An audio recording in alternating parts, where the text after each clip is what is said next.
O segundo episódio de A Direita em Todas as Direções está no ar. Hoje nós temos a honra de receber um dos maiores, se não o maior jornalista do Brasil. O maior jornalista, sem dúvida alguma, de Brasília. Um grande rio-grandense que veio para Brasília entregar os seus dons e talentos e que nos abençoa a todos com boa comunicação, com bom trato com a língua portuguesa, com verdade, honestidade e jornalismo de qualidade há muitas décadas. Alexandre Garcia, é uma honra tê-lo aqui conosco. Você sabe por que ele está me agradando, me elogiando? Porque eu sou o mandante, ele é o mandatário, porque eu votei nele. Né? E isso que eu prego a cidadania. Gente, cidadania é você não se desligar do seu representante. Como as pessoas se desligam, se esquecem quem votou. Porque tem que haver esse elo, já que não há voto distrital ainda, né? Voto distrital só aqui em Brasília e no Distrito Federal. Mas não há voto distrital, as pessoas não sabem quem são os seus representantes. Mas eu fico muito honrado, Tiago, em primeiro lugar, por ter votado em você. Obrigado. E confesso que foi recomendação da Bia Kicis, minha mandatária lá na Câmara Federal, porque eu não sabia em quem votar. Bia me aconselha. Né? E isso resultou aí em uns 6 votos, mais ou menos, porque foi a família toda. Né? Eu fico feliz, fico honrado com o voto de vocês e com a confiança da Bia. E eu fico honrado em ser o segundo, já depois da Zoe Martínez. Né? Eu, com a idade que tenho, eu transmitia pelo rádio as notícias do Fidel Castro na Sierra Maestra, ainda, antes de derrubar o Fulgêncio Batista e estabelecer o mais antigo regime comunista do mundo, que só perde para a Coreia do Norte. Né? E está aí o regime comunista, aqui no nosso continente, né? Uma ditadura declarada, e a gente trata como se fosse uma democracia. Onde não há liberdade, não há democracia. Não pode haver. Liberdade é a base da democracia. É um pressuposto. Onde houver censura, não há democracia. Onde houver prisões por expressão de opiniões, não há democracia. Sinto muito. A gente está falando, Alexandre, obrigado pela confiança do seu voto, da sua família. A gente está falando da década de 60. Você estava cobrindo a mudança de poder, a revolução em Cuba, a revolução tomando o poder, e isso perdura até hoje. Ano que vem, se a minha memória não está me traindo, isso vai completar 60 anos.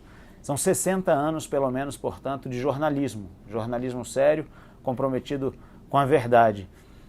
Eu gostaria, a gente falou aqui nos bastidores, a gente falou em off, sobre uma história sobre a verdade e a mentira, uma metáfora sobre a mentira e a verdade. Você pode nos contar em on também?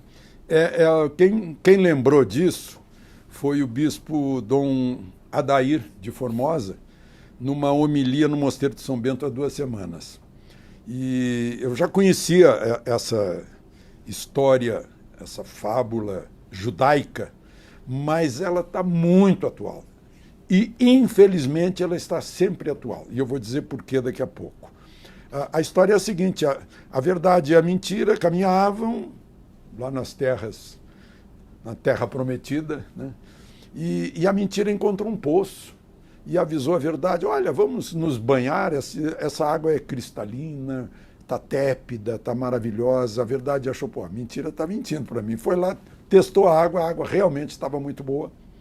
E as duas se desnudaram e se jogaram na água. E, passado algum tempo, a verdade distraída, nadando, a mentira saiu sorrateiramente, como faz a mentira, pegou a roupa da verdade, vestiu a roupa da verdade por cima da roupa dela e fugiu. E até hoje percorre o mundo a mentira vestida de verdade, e todo mundo aceita a mentira. E a verdade nua, ninguém aceita. Ninguém aceita. Tem um quadro, eu não lembro agora qual autor, A Verdade Saindo do Poço, procurando as suas vestes. É um quadro, acho que é da Renascença. Portanto, é uma lenda muito antiga. E aí eu fui procurar uma que eu vi um amigo meu, seu colega de direito, que foi meu aluno, o Cali Schaefer em Encantado, que escreve na página 2 do Jornal de Encantado, A Força do Vale. com um trecho de um discurso de Rui Barbosa, falando sobre a mentira, em 1919. E eu fui procurar o discurso inteiro, ocupava toda a primeira página do Correio da Manhã. É um discurso na Associação Comercial do Rio de Janeiro, dia 8 de março, me parece. E ele diz que a mentira está em tudo. A mentira está nas eleições, a mentira está nas apurações, a mentira está nos relatórios, a mentira está nos desmentidos, né? A mentira está na face, está nas expressões, está nas bocas. Né? Falando isso em 1919. Quer dizer, até hoje, a gente não identificou que a mentira está vestida, que a mentira está vestida de verdade. Se vestiu com as roupas da verdade. Agora, me parece, Alexandre, se eu estiver errado, pode me corrigir, que o jornalismo ele vem atravessando por um período de muita dificuldade em relação à mentira, à verdade, criou-se a expressão fake news, e você cobriu 3 guerras, estou certo? Líbano, Angola e eu vou chamar de Falklands, porque a rainha me condecorou por essa cobertura. Então nunca serão Maldivas. 3 guerras, a história da política brasileira passa, a sua vida passa pela história da política brasileira. Você não é só alguém que viu a história e que conta a história. Você viveu períodos históricos diferentes na nossa nação. E houve um tempo em que o jornalismo brasileiro era muito respeitado e que os jornalistas brasileiros também o eram pela população brasileira. E isso veio se desgastando ao longo do tempo. Eu queria que você analisasse o jornalismo de quando você começou, ele ao longo do tempo, e o que é o jornalismo hoje? Bom, em primeiro lugar, a história é um pedacinho da história contemporânea eu vivi. Mesmo porque na família onde eu fui gerado, desde meu avô, minha avó, meus tios, todo mundo discutia os assuntos do dia. Não havia televisão para atrapalhar o encontro da família depois do jantar. Lá em casa não atrapalha jamais, há uns 25 anos. Isso é um bom hábito. Depois do jantar uma taça de vinho e os comentários do dia, né? Bom, mas foi quando descobriram que eu sabia ler, porque meu avô lia os jornais todos os dias, deixava o jornal do lado, eu pegava o jornal e ia para baixo da mesa. E lá pelas tantas eu comecei a ler em voz alta o jornal e todo mundo... A gente está lendo! Sei lá, eu devia ter uns 5 anos, mas essa vontade de participar. Então eu lembro das eleições, eu lembro do dia em que as pessoas gritavam na rua: a guerra acabou, a guerra acabou. Só que eu não sei se foi no 8 de maio de 45 ou se foi em agosto, depois da bomba atômica sobre Hiroshima, Nagasaki e Hiroshima. Não lembro. Mas eu lembro disso. Eu lembro de meus pais, né? Meu pai votou no Iedo Fiuza, que era comunista. Minha mãe votou no Eduardo Gomes, que era direitista. Né? E era PTB, UDN, PSD. E, gente, era um tempo em que a gente olhava para a cara das pessoas. Ele tinha cara de PTB, o outro tinha cara de UDN, o outro tinha cara de PSD. Era ideológico, não era fisiológico como é hoje. Pois é, e a pessoa incorporava aquilo. Né? O PTB era o partido das massas. O PSD era, digamos, um MDB de hoje, que eu costumo dizer que o MDB conseguiu decifrar o enigma do príncipe da Dinamarca. Qual é? Consegue ser e não ser ao governo mesmo tempo. Ao mesmo tempo. Né? E a UDN, que era a direita. Né? Então, eu vivi isso, eu vivi muito. Eu lembro que eu subia no telhado, meu pai era radialista, locutor de rádio, noticiarista, repórter. Né? Um dia apareceu lá em casa o cano, aquele sistema da descarga do carro, mas aquele sistema lá do motor, que virou um tubo, virou um megafone. Eu ia para o telhado e dava notícias da Guerra da Coreia, que foi em 1950, repetia as coisas que eu ouvia no Repórter Esso. Então acompanhei muito. Fazia jornalismo já? Fazia jornalismo já. Eu comecei com 15, 16 anos, eu ganhei meu primeiro salário como apresentador, locutor. Eu não sei se você recorda do Teixeirinha. Não. O Teixeirinha eu apresentava de manhã no auditório, né, que foi o maior sucesso de vendas de música música sertaneja lá no Rio Grande do Sul. Fez vários filmes, né? Eu tinha que acordar o Teixeirinha batendo na janela da pensão soledadense. E o Teixeirinha passava a noite de farra, acordava, vai lendo as cartas. Aí eu ia lendo a carta dos fãs, ele entrava no auditório com a viola.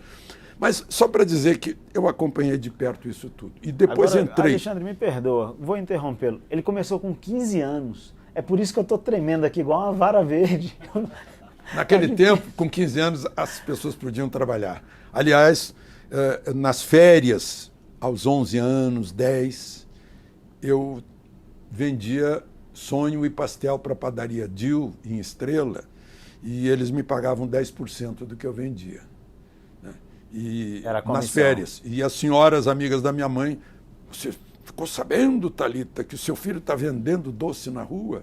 Eu fiquei sabendo, é o dinheirinho dele para comprar as coisas dele. Eu comprava brinquedos a que eu não tinha acesso, né? E aprendia a trabalhar. Né? Mas aí, voltando, você falou da mudança de imprensa, eu não respondi, não cheguei lá ainda, né? Eu trabalhei em rádio muito tempo, no interior, depois em Porto Alegre. Meu pai apresentou a Elis Regina no auditório. Aprendi muito com meu pai. E acabei, né? Fui para a faculdade, eu vi que o Banco do Brasil não era a minha praia, entrei na faculdade, política estudantil, fui presidente do centro acadêmico, presidente da aula. Isso tudo lá no Rio Grande do Sul ainda? Na PUC, Rio Grande do Sul, onde eu lecionei depois. E aí um dia aparece lá alguém do Jornal do Brasil, que era o topo dos jornais do Brasil, o melhor do Brasil. O que dizia o editorial do Jornal do Brasil era palavra do país. Falou, tá falado. Falou, tá falado. Melhor escola de jornalismo. Aí aparece lá na aula e diz, olha, eu vim aqui para vocês indicarem 3 alunos para fazerem um teste, porque tem uma vaga de estágio. Aí o professor disse, olha, então vamos fazer por votação. Eu disse, olha, o meu eleitorado, eu já tinha sido eleito presidente da aula, já tinha sido presidente do centro acadêmico, meu eleitorado, eu quero. Aí fui um dos eleitos. Saímos todos para a rua para fazer uma reportagem, os 3. A reportagem era sobre o Dia do Índio, que era 19 de abril, se não me engano. É isso mesmo. E aí eu fui o escolhido. Com 2 meses de estágio, o estágio era de 3 meses. Com 2 meses de estágio, o Globo me descobriu e me fez uma oferta. Aí o Jornal do Brasil descobriu que tinha a oferta do Globo e me efetivou. Acabou o estágio. E já me deu 2 promoções. E a essa altura, Alexandre, o senhor com 5 anos já lia, começou a trabalhar muito cedo. A essa altura você já fazia essa boa utilização da língua portuguesa? Você já guardava esse respeito pela língua portuguesa? Eu já tinha lecionado português. Já tinha lecionado lá em Encantado. Né? E eu sempre gostei muito da língua portuguesa. Na faculdade e no curso médio, a única nota de português que eu tirei foi 10. Não teve outra. Nunca teve outra nota que não fosse 10? No ginásio, não. No ginásio foi menos, era vagabundo, porque eu tinha 14 anos de idade, 13, 12. Era vagabundo. Mas depois eu criei juízo. Né? Eu lembro que eu criei juízo numa noite em que eu ouvi o Sputnik, pi, pi, pi, primeiro satélite artificial. Eu disse, meu Deus, é um novo mundo. Se eu não estiver preparado para esse novo mundo, eu estou danado. Eu estava no sótão de uma pensão em Porto Alegre. Eu trabalhava das 10 da noite a 1 da manhã como locutor da Rádio Difusora de Porto Alegre, para poder pagar a pensão. Sim. Né? E estava estudando. Eu disse, eu tenho que estudar. Bom, mas eu queria... Você me fez a pergunta... Jornalismo. Não respondi ainda ao jornalismo. Mas entrei no Jornal do Brasil e a regra é o seguinte, você não é mais importante que a notícia. A notícia é mais importante que você. Você é apenas o intermediário. Você é escravo da notícia, é escravo dos fatos. Né? Tanto que é o destino, sei lá o quê, no meu primeiro dia de estagiário, a redação ficou vazia porque a Condessa Pereira Carneiro, presidente do Jornal do Brasil, estava em Porto Alegre para o 50º da Casa Maçom. Pena que eu não lembrei de trazer o relógio aqui. Aliás, 50º não, 100º da Casa Maçom. Depois o meu pai me deu um relógio comemorativo a isso, um Eterna Matic. E estava vazia, só estava eu. e explode um depósito de fogos de artifício em Porto Alegre, em plena cidade, no bairro Navegantes, na Avenida Sertório. Aí o chefe de redação, não tem outro, vai você. Meu primeiro dia. Eu fui para lá, o que eu ia fazer? Comecei a contar quantos pés, quantas cabeças, quantas mãos. Cada pessoa eram 2 mãos. Um fígado equivalia a uma pessoa. Fiz essa conta e concluí que havia mais ou menos em torno de 25 mortos. Mas eu estranhei que todos os jornalistas veteranos estavam em roda do chefe de polícia, do chefe dos bombeiros, ou do delegado, de uma autoridade ali, pedindo informações, em vez de confiar nos próprios olhos. Meu Deus do céu! É aquela história, está na frente de um prédio em fogo, você conta 20 pessoas pularam de lá e se estatelaram no chão. Mas o chefe dos bombeiros está dizendo que foi só 2. Mas você contou 20. Eu fui o único que acertou. Porque o chefe lá da polícia dizia que eram 15. Bom, aí eu voltei para a redação e escrevi. Mas eu escrevi como quem estava lá. Aí o chefe da redação me disse, meu Deus, tem muito sangue aqui. Vamos dar uma... Aí reescreveu na minha frente. Aí eu disse, puxa, é isso então que o jornal quer. O lead, sublead e tal. Foi a principal notícia do dia. Aprendi isso. Aí, naquela primeira semana, eu tinha um laboratório fotográfico em casa. Eu fazia minhas fotos, eu também vendia pôster, eu revelava em casa e cobrava R$50 cada pôster. A garagem, eu servia para regular a luz, a porta da garagem eu abria ou fechava, regulando a luz. E vendia, geralmente as meninas mais feias, que eram as minhas clientes, porque eu pegava só uma metade do rosto. A outra metade ficava na sombra, dava um dinheiro. Bom, aí eu ouvi um avião de... Hoje em dia ainda pode dizer que alguém é feio? Pode. Pode. Eu estava ouvindo as músicas antigas de carnaval ontem. Não pode mais cantar a letra. Não pode, não pode. Será que ele é? Pois é, não Será pode. Que ele é? Bom, mas então, eu estava lá no... Sim, e aí eu ouvi um avião da Força Aérea Brasileira dando rasante lá no bairro onde eu morava. Ipanema, Porto Alegre, sul de Porto Alegre. Aí eu peguei a câmera, peguei o meu carro, tinha um Carmanguia, subi no morro, bom, por aqui eu fotografo melhor esse cara que continua dando rasante. Ele abriu a carlinga do avião e ainda fez assim para mim, e picou. Picou, o trem traseiro bateu no meio-fio, o nariz foi para o chão, né? Hoje o jornalismo chama de bico, mas é nariz, né? Bateu no chão, e, uau! Foi isso. Entrei no carro, fui lá, passei por cima dos fios de alta tensão de carro e o sujeito estava de cabeça para baixo, sangrando e gemendo. Aí eu vi que estava chegando gente. Eu disse, bom, cabe a mim fotografar então, ele vai ser socorrido. Fotografei e saí dali e fui revelar o filme. Foi minha primeira frustração no jornalismo, que na hora de tirar a tampa, nervoso, o avião passando, eu girei o anel da Olympus, e com isso era um filme de 100 asa, e eu passei para 160 asa por aí. Queimou as fotografias. E o filme ficou velado, né? Dá para ver, mas não dá para publicar no Jornal do Brasil. Bom, mas eu queria dizer o seguinte, então. Pegando o Jornal do Brasil daquela época, os anos 70, eu fiquei no Jornal do Brasil de 71 a 80. A maior parte...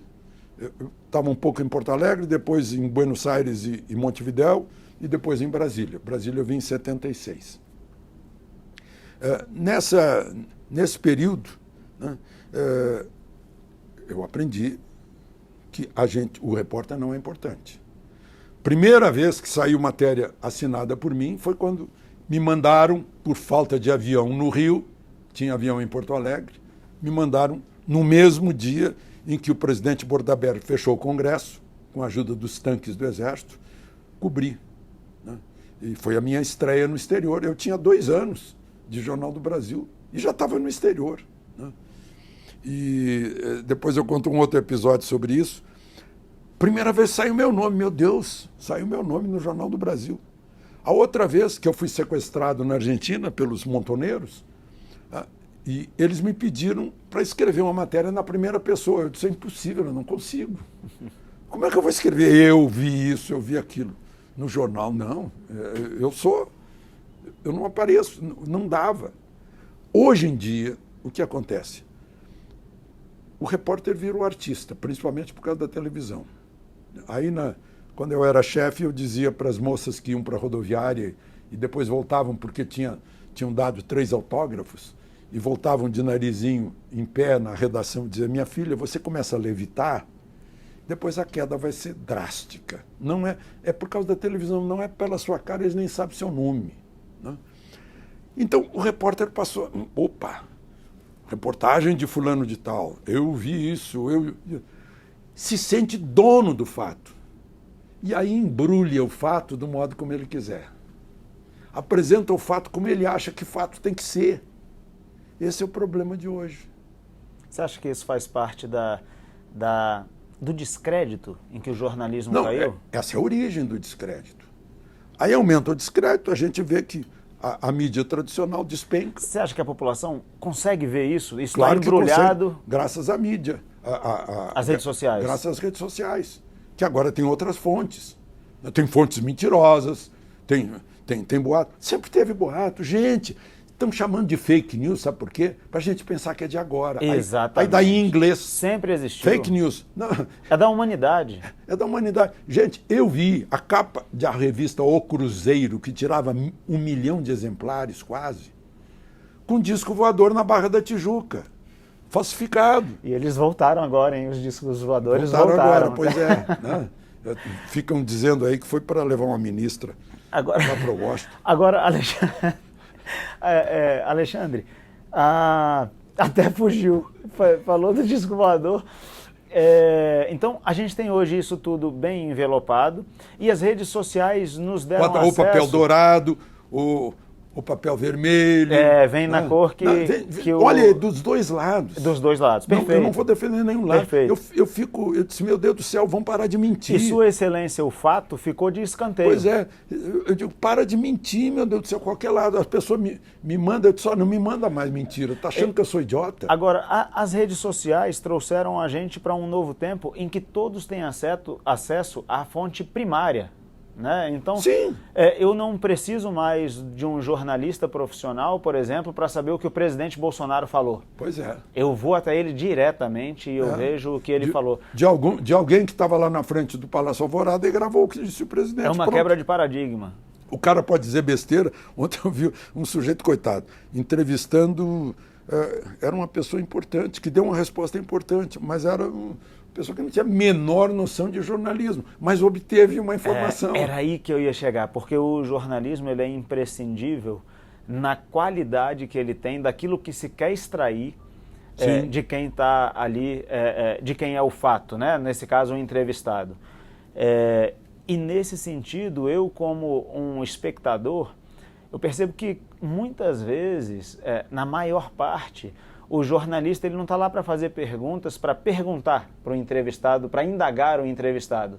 Ele está lá para criar uma narrativa, então eles fazem aquela... uma espécie de introdução da pergunta, onde ele está botando todos os requisitos e as premissas que ele entende como sendo verdadeiras para conduzir a resposta. A gente viu isso recentemente numa entrevista do senador Rogério Marinho, para um canal importante de televisão, embora agora já esteja sendo vencido por outros novos que surgiram, como a Jovem Pan, que está deixando os outros para trás. E a jornalista, ela estava meio que num debate com o senador. Sim, eu vi isso. Você viu?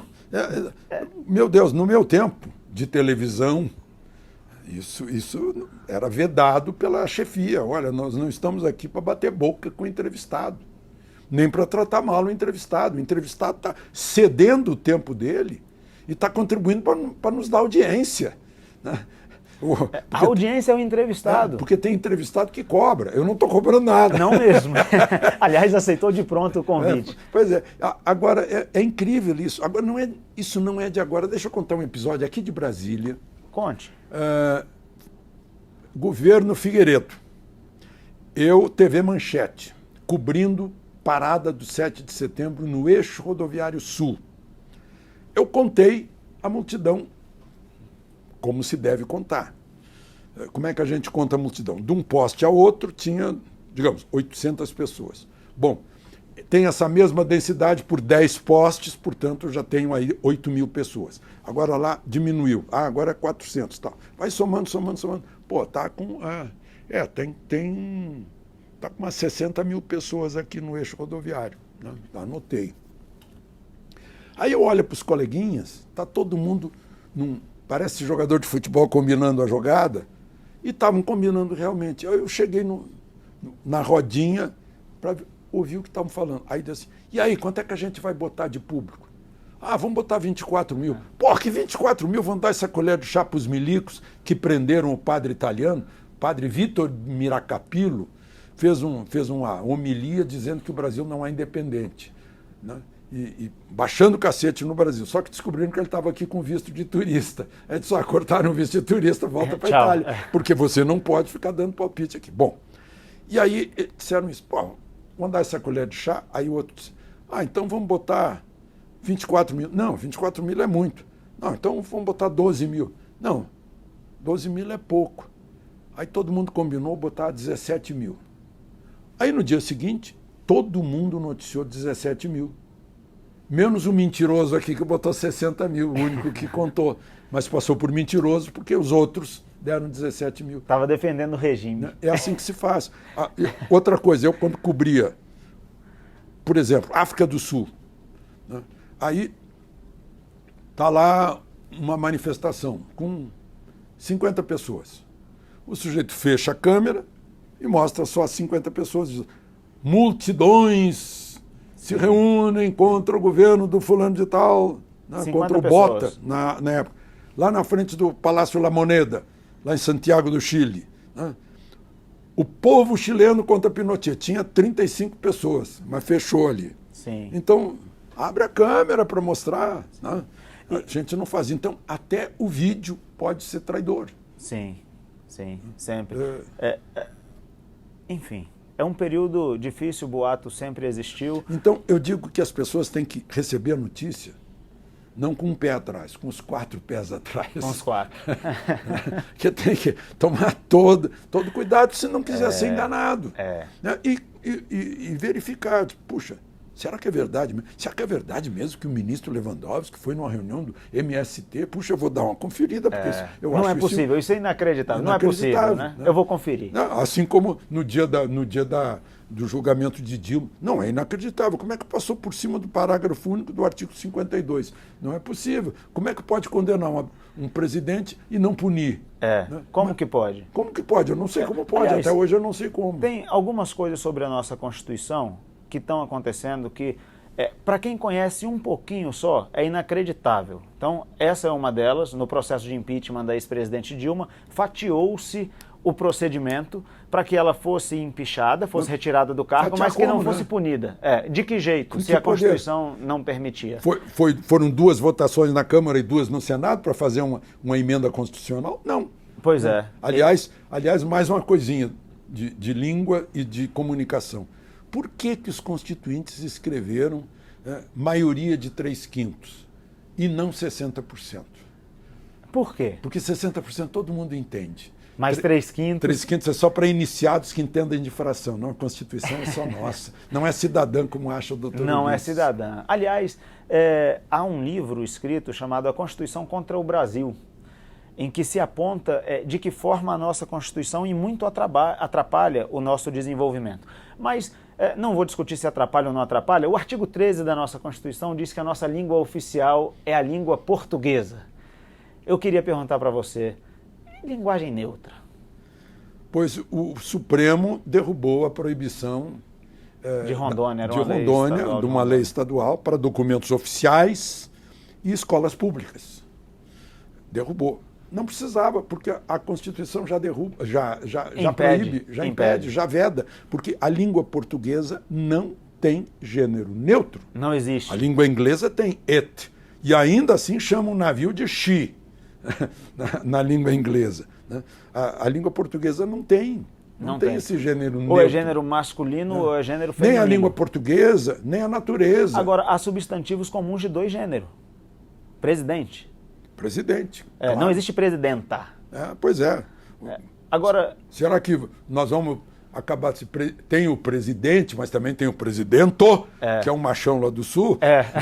Ou não. E a gente está rindo porque isso é ridículo. É ridículo. É ridículo. É ridículo. O meu filho, que já se foi, né, quando ele queria salientar que uma coisa era muito ridícula, ele dizia, é ridículo. Né? É ridículo. Vai além do ridículo normal. E aí, como dizia o teatro romano, né, ridendo castigat mores. Né? É rindo que a gente castiga, pune os costumes, critica os costumes. E só se pode rir. Né? A gente tem parlamentares hoje, aqui inclusive na Câmara Distrital, que eles vão até a tribuna e eles falam boa tarde a todos, a todas e a todes. Podia dizer só boa tarde. Boa tarde. Todos que têm ouvido, assim como os coleguinhas de televisão que dizem assim, boa tarde aos que me ouvem. Óbvio, os que não te ouvem... Eles não estão recebendo a sua saudação. Meu Deus do céu! Será que não sabem o valor das palavras? E se é para ser inclusivo... Eu leio em jornais daqui, num jornal daqui, toda hora, o sujeito que foi estrangulado disse que foi enforcado. Pô, onde é que pendurou a corda? Cadê a forca? Meu Deus do céu, tem que ter um mínimo. O sujeito tem diploma de curso superior, eu sinto muito. Para ser jornalista, tem obrigação de ter cultura geral. E precisa tem que saber que o maior osso do corpo humano é o fêmur. É o fêmur. Né? Como aconteceu uma vez que eu ia comentar uma reportagem lá em Sobradinho, o marido brigou com a mulher e foi agredir a mulher com um pedaço de pau e a mulher estava com o bebê no colo e atingiu o bebê. E aí a repórter mostrou que o bebê foi atingido, fraturou o fêmur. Né? E aí vem a imagem do bebê que está engessado do joelho para baixo. Aí eu disse, eu tenho que falar para ela que ela nunca mais esqueça. Eu disse, minha filha, você sabe que tíbia e perônio, hoje se chama fíbula, mas eu aprendi tíbia e perônio. Tíbia e perônio não é uma dupla caipira. Né?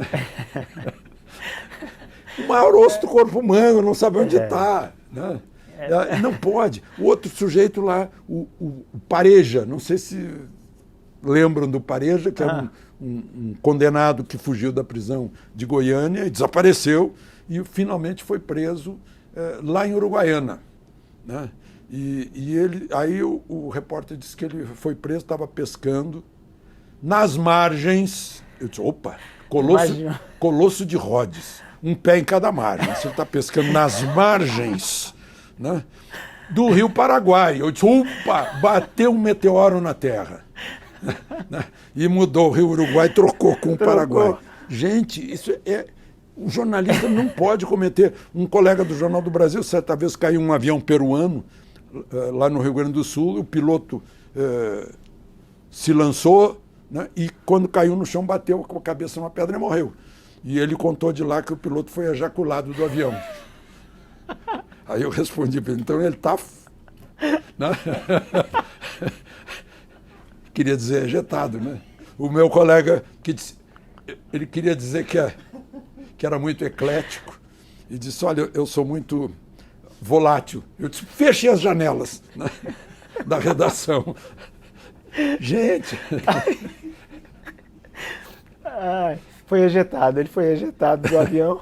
Mudando um pouquinho de assunto, Alexandre, a gente vem de uma série de governos civis do início dos anos, finalzinho dos anos 80, começando com José Sarney, início dos anos 90 para cá, a partir de Fernando Collor, que foi o primeiro a sofrer impeachment. Eu ainda estou me recuperando do piloto que foi ejaculado do avião. Desses presidentes todos, dos que eu acompanhei, eu era criança ainda, mas acompanhei o primeiro mandato do Fernando Henrique Cardoso, fiz questão de ler muitos livros sobre aquele período histórico, Plano Real, a nossa mudança de moeda, finalmente a derrota daquela inflação que a gente tinha, Os presidentes seguintes eu acompanhei. Na minha opinião, o governo Temer foi muito bom, o governo Bolsonaro foi o melhor que eu vi. Ah, Thiago, mas é porque você é bolsonarista. Votei no Bolsonaro, votaria de novo, com muita tranquilidade, porque penso que o governo dele tenha sido o melhor. Qual a sua avaliação em relação a estes últimos 4 anos ao governo Bolsonaro? Eu concordo com você e acrescentaria o Itamar, pelo fato de ele ter assinado o Plano Real, né, principalmente. Para quem não se lembra, o Fernando Henrique era o ministro da Fazenda. Era o ministro. O Fernando Henrique me disse que ele assinou sem entender o Plano Real. Muito cordial da parte dele dizer isso.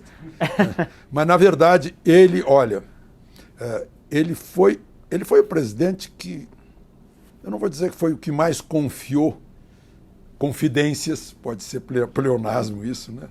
Que mais me fez confidências, porque Bolsonaro também, em algumas questões importantes, ele me avisou antes do que ia fazer a troca dos ministros militares, por exemplo, dos comandantes militares.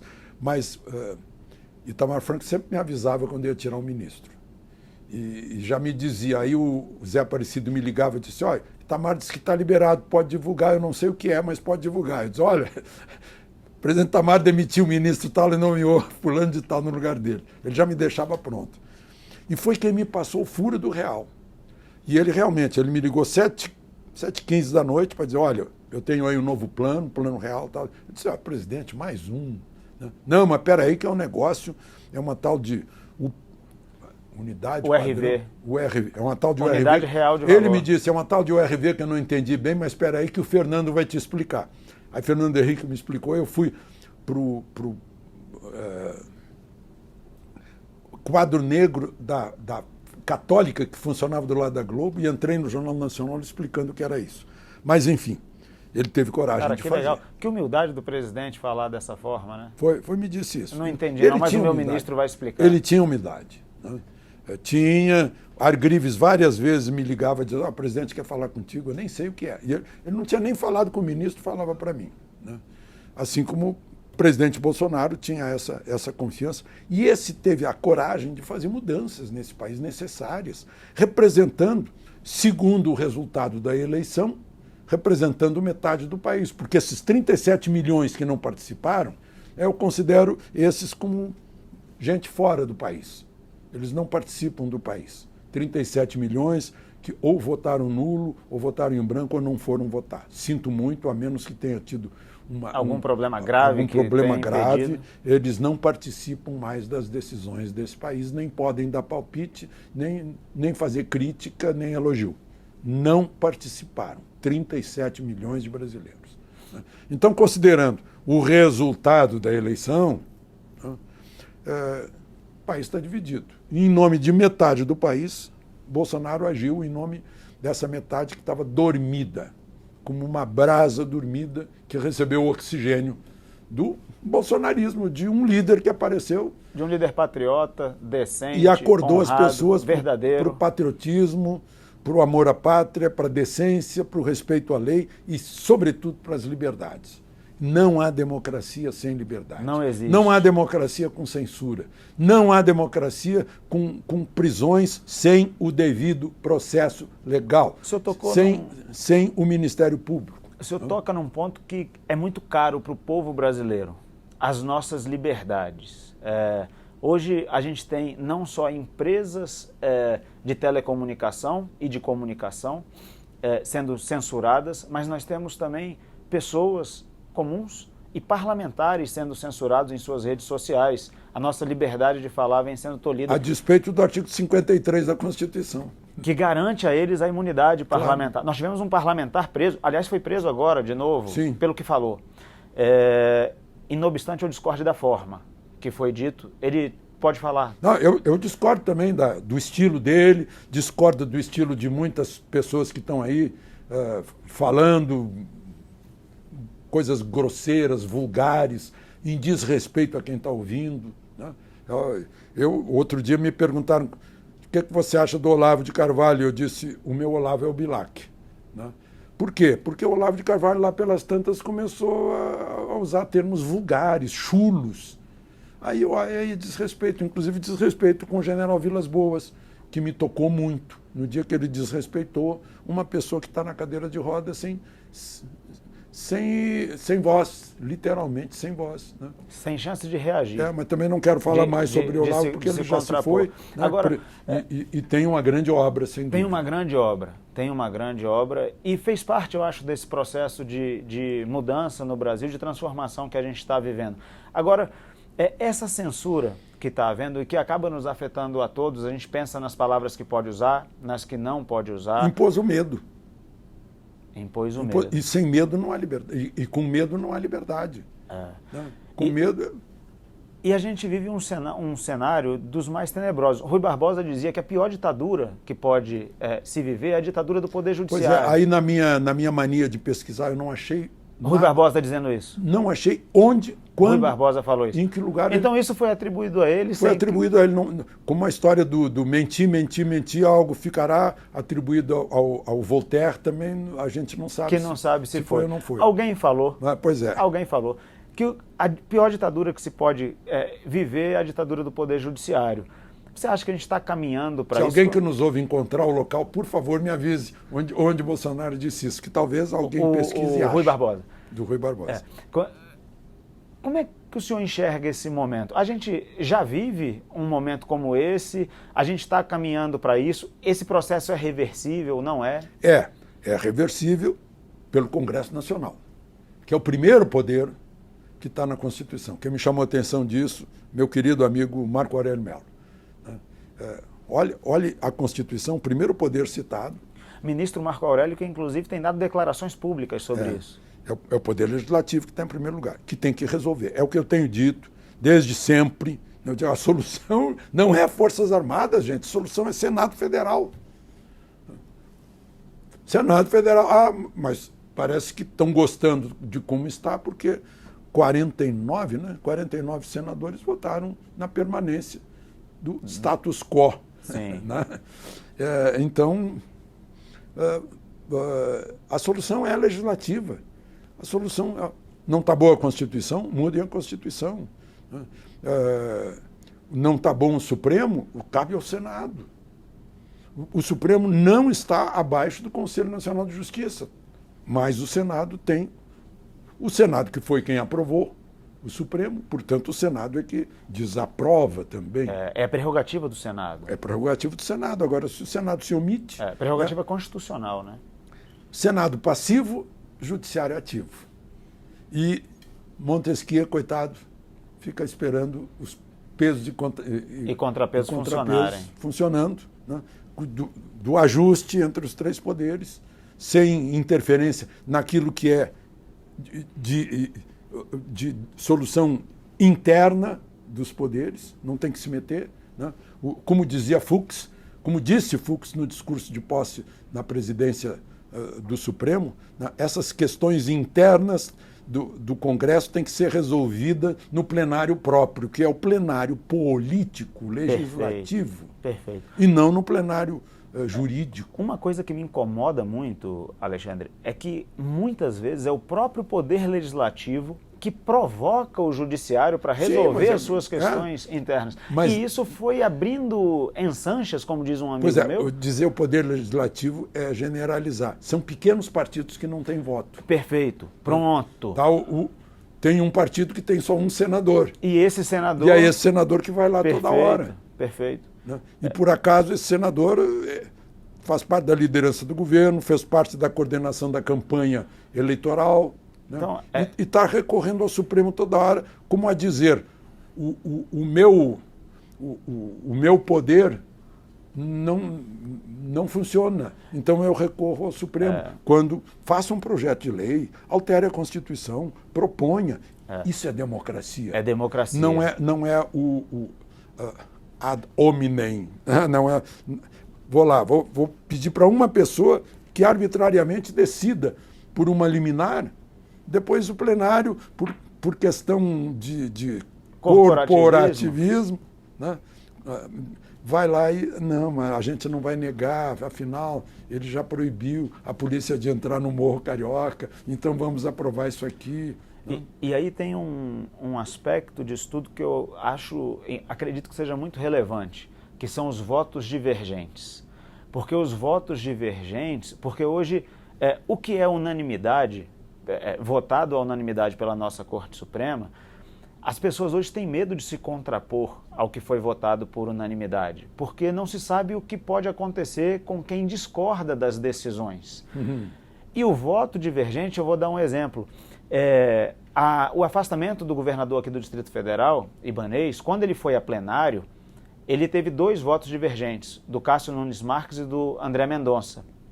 E o fato de ter havido esses 2 votos divergentes encorajou a muitas pessoas, inclusive do mundo jurídico, a se colocarem na posição deles, a dizer que aderem à corrente de pensamento que eles estão externando no voto deles. Então, é muito importante que os ministros da nossa Suprema Corte, que divergem do que está acontecendo, que eles se posicionem nos seus votos, porque eles entregarão, às vezes até, o caminho para que quem está aqui do nosso lado, da população, possa dizer, olha, eu estou falando isso, mas tem corrente doutrinária que diz isso, tem ministro do Supremo que diz isso. É muito importante para esse momento. E indo nessa decisão, a gente está vendo aí que foi totalmente... Foi exagero. Desnecessário. 3 meses, desnecessário, exagero, e agora estão comprovando, por via de investigação, que o governador não tem culpa disso, né? Aliás, a PM cuida dos logradouros públicos, mas não do interior dos palácios. Né? Isso é muito importante. Essa repartição de competências é muito importante, porque colocaram, agora eu vou falar como deputado, Alexandre, colocaram no colo do Distrito Federal um problema que não foi só do Distrito Federal. É a busca de bode expiatório. E a busca pela verdade que se deve fazer, eu sou a favor de uma CPMI mista no Congresso Nacional. Sim. E sou a favor de que a CPI aqui, que acontece aqui nesta casa, na CLDF, busque a verdade também do que aconteceu. Está começando... Hoje. Está acontecendo agora a primeira sessão. Eu, infelizmente, não integro a CPI. Mas nós precisamos buscar as autoridades federais que deveriam ter agido para impedir e não agiram. Claro. E entender os porquês. Por que não agiram? E não é só isso, tem algo mais importante que isso. Diga. Causas remotas dessa catarse. As causas remotas dessa catarse, elas são muito importantes. O fundamento, o que leva pessoas pacíficas que ficaram mais de 60 dias pacificamente se manifestando, que se manifestaram ao longo da última década, desde 2013 estão nas ruas, vestindo as suas camisetas amarelas, com as suas famílias, senhores idosos, jovens, crianças, bebês. O que leva essas pessoas, eventualmente, que eu estou até abrindo mão de um argumento que muitos usam, que havia muitos infiltrados, mas o que levaria essas pessoas a terem atitudes como essa? E que foram enganadas, se enganaram, pedindo para as Forças Armadas, quando deveriam exigir do Senado. Do Senado, perfeito. Esse é o caminho democrático, meu Deus, é o caminho legal. É o caminho conservador. Caminho constitucional. Perfeito. Não havia motivo para o 142. Não tinha como. Não tinha como. Agora, aliás, o PSOL está querendo mudar o 142 para espezinhar as Forças Armadas. Que demonstraram que não são golpistas. Demonstraram. E estão sofrendo por isso também. E apesar de terem feito tal demonstração, continuam sendo rotuladas. Pois é. Mas com isso elas têm um argumento agora para jogar na cara. Como assim? Não, olha aqui, a gente está apanhando por isso, porque a gente não atendeu ao apelo. Né? Exato. Alexandre, a gente caminha para o final. Eu queria saber a sua opinião sobre, aqui no Distrito Federal, mas também no Brasil, sobre liberdade econômica e geração de empregos. Então, na hora que você falou de liberdade, há liberdade de expressão, liberdade de informação, liberdade de ir e vir, de reunião, de culto, mas e a liberdade econômica? O emaranhado de leis que são, na verdade, uma espécie de censura à prosperidade. À prosperidade, né? Ao empreendedorismo, ao investimento. Veja agora, na área tributária não tem mais transitado em julgado, coisa julgada. Como assim? A linha, não sei se o nome é a linha ou inciso 36 do artigo 5º da Constituição. Inciso 36. Né? A lei não alterará a coisa julgada, né? o ato jurídico perfeito. Gente, passaram por cima. E me fugiu a terceira. É a coisa julgada, o ato jurídico, que na verdade perfeito. é a primeira. O direito adquirido. O direito adquirido, perfeito. Direito adquirido, o ato jurídico perfeito e a coisa julgada. Meu Imagina Deus. A insegurança jurídica. E agora, será que alguém vai investir no Brasil sabendo disso? Eu não investiria. Algum brasileiro vai investir no seu próprio país? Eu falo com gerentes de banco, vejo que as pessoas estão transferindo dinheiro para o exterior. Olha a nossa vergonha, eu vi hoje isso. 10.500 grávidas russas já entraram na Argentina para parir na Argentina e ter esse passaporte argentino para o filho. Por qual motivo? Porque a Argentina tem mais nome que o Brasil, lá na Rússia. E elas estão preocupadas com questões internas da Rússia e querem garantir um futuro para os filhos. Foram para a Argentina Olha o nome, ao invés de vir para o nome Brasil. da Argentina, que é um nome que, na verdade, foi feito pelo Sarmiento no século XIX, investindo em educação, mandando os professores para o exterior, mudando a cabeça agrária para uma cabeça moderna. E transformaram a Argentina, que até hoje desfruta dessa fama, embora o peronismo tenha praticamente destruído. Lá na Argentina, eu trabalhei 3 anos na Argentina, lá se diz que você é político, não se sinta atingido, mas os políticos argentinos dizem, o que salva a Argentina é a noite, porque os políticos estão dormindo, o trigo está crescendo e o gato está engordando. Infelizmente, essa é uma verdade que vale para o Brasil. Meu Deus do céu. Infelizmente. O que há? Eu fico olhando para trás, né? Eu disse, puxa vida, será que a minha geração não conseguiu resolver os problemas do país? Nem a do Rui Barbosa. Né? O que há com a gente? Nós começamos praticamente ao mesmo tempo que os Estados Unidos, pequena diferença. O que aconteceu, meu Deus do céu? Como é que a gente se distanciou? Eles se tornaram a maior potência do mundo. Né? Os australianos vieram muito depois. E a Austrália está lá, é quase um paraíso. Sabe uma das coisas que mais me chama a atenção nas nossas escolas e universidades? É que a gente é ensinado a olhar para a Revolução Francesa como tendo sido exitosa e para a Revolução Gloriosa, a Revolução Americana, a gente passa ao largo dela. Pois é. E isso revela muito do que nós somos. O mau exemplo da Revolução Francesa, quando a gente não pega também o Aurora dando tiro lá em São Petersburgo em 1917, né? E sabe, Alexandre, ao estudar um pouco da história do Brasil, a gente vê que muita gente se esforçou para que isso não acontecesse, para que a gente não trouxesse os princípios da Revolução Francesa. Eu cito José Bonifácio a título de exemplo. E assim, infelizmente, isso acabou se propagando, se propagou nas nossas escolas, se propagou nas nossas universidades, que, aliás, hoje são formadores mais de militantes político-ideológicos do que de profissionais capacitados. A gente chama de cultura no Brasil. Esse é um aspecto que eu queria conversar contigo. Você tem mais 5, 10 minutinhos? 5 minutos eu tenho. 5 minutos?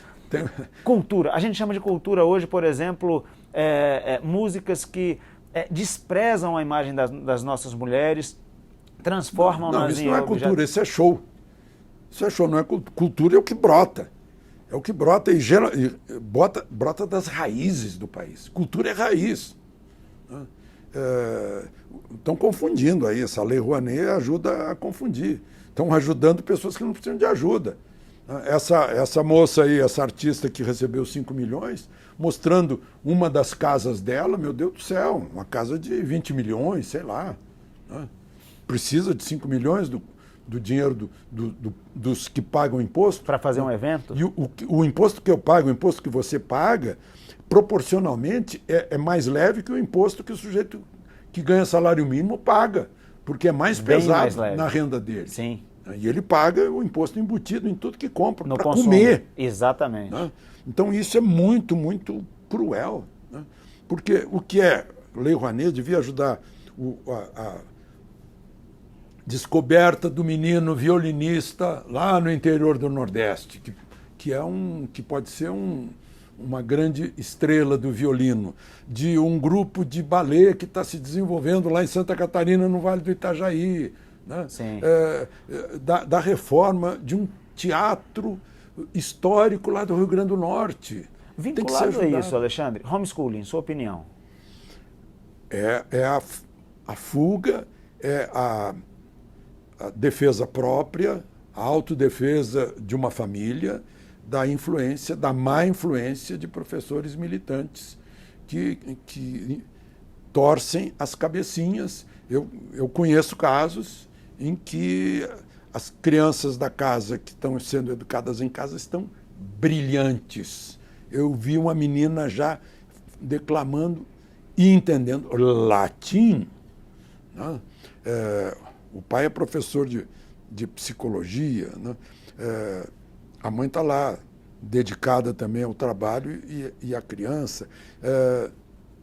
E, por outro lado, eu ouvi de um professor da UNB, dizendo na minha cara, na frente da turma, para quem eu estava falando sobre isenção e neutralidade do jornalismo, eu disse assim, eu não formo isentos e neutros, eu formo militantes ideológicos para combater o status quo opressor. E isso foi em 1990. O resultado está aí. O resultado está aqui.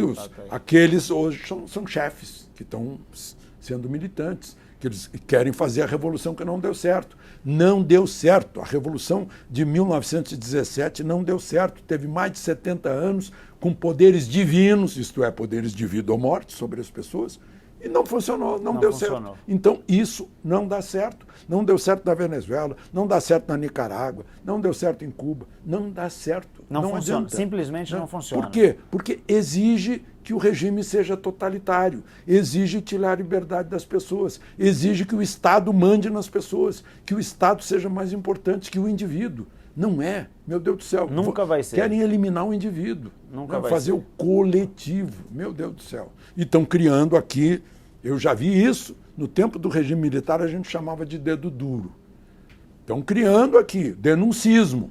Exatamente. O Ministério da Justiça abriu denuncismo. Eu denuncio qualquer pessoa, não gosto dele, eu denuncio. Como o comissário de quarteirão fazia na União Soviética. E como os alemães viveram no nazismo. No nazismo. Alexandre, um livro.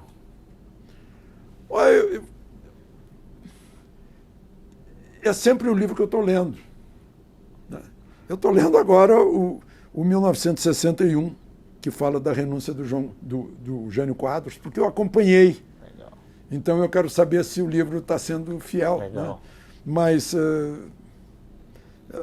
livros excelentes, um híbrido fértil do Jarbas Passarinho, as histórias de grandes brasileiros, como o Visconde de Mauá, o Almirante Tamandaré.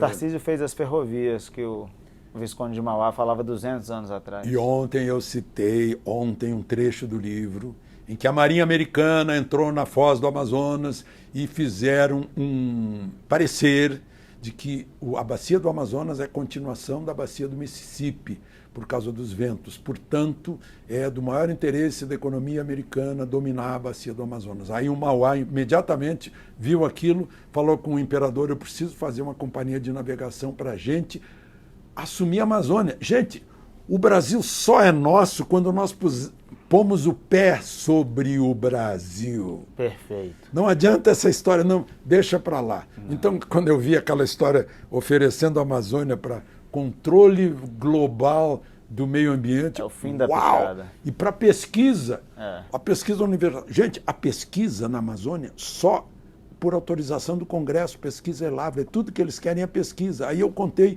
que eu entrei com a minha filha numa farmácia em Auckland, na capital da Nova Zelândia, coisa de velho, vai ver o que tem na farmácia, Guaraná da Amazônia. Aí eu fui ver, fabricado na Alemanha. Olha aí a nossa Amazônia. É isso, é a nossa Amazônia que vai embora. Né? Então, essas coisas. Um lugar. Enfim, um lugar? Brasília. Brasília. Eu vim para cá e por onde quer que eu vá, eu tenho saudade de voltar para Brasília. A família. A família é a origem de todos nós, a origem de um país, a origem de um estado, a origem de uma cidade, a origem de tudo. Família. Relações de família. As relações de sangue, eu sei que as relações de amizade são fortes, mas as relações de sangue são as genéticas, que eu sou um pouco do meu pai, da minha mãe, dos meus avós. Né? Então, A família não pode ser destruída. Depois de ter vivido tudo isso que você já viveu e que nos contou um pouco aqui, se você pudesse conversar com o Alexandre que estava começando, lá com 15, 16 anos, o que você falaria para aquele menino? Eu diria, olha, por tudo que foi passado de dificuldade, ainda que tenha que passar de novo as mesmas dificuldades, o resultado está sendo bom, está ótimo. Um conselho para os nossos jovens?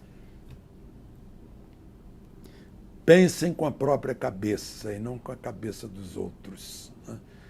Mas pensem, decidam depois de ter muita informação sobre o que devem decidir. Sejam céticos, duvidem, não aceitem como simplesmente uma questão de dogma ou de fé. Pensem antes de decidir. E pensem que o que vocês fizerem no presente vai ter consequências no futuro. Obrigado, obrigado.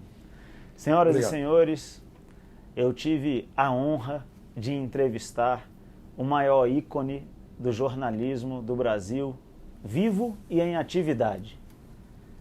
Obrigado, Alexandre. É uma honra poder te receber aqui. Obrigado por atender o nosso convite. Obrigado pela honra de ter recebido o seu voto nas eleições de 2022. Me esforçarei e muito para que ao final dos 4 anos você possa dizer que valeu a pena. Obrigado a você que nos assistiu esse tempo todo. Nós estamos começando, esse é o 2º episódio e hoje foi um dia especial para a gente que está aqui, para o nosso gabinete, e eu tenho certeza que essa entrevista foi especial para você também. Alexandre, obrigado. Muito obrigado, e já deixamos marcada uma entrevista, então, quando você começar o próximo mandato, seja na Câmara Federal ou no Senado. Está combinado, será uma honra. Um abraço, pessoal. A Direita em Todas as Direções volta no seu 3º episódio daqui a 2 semanas. Um abraço.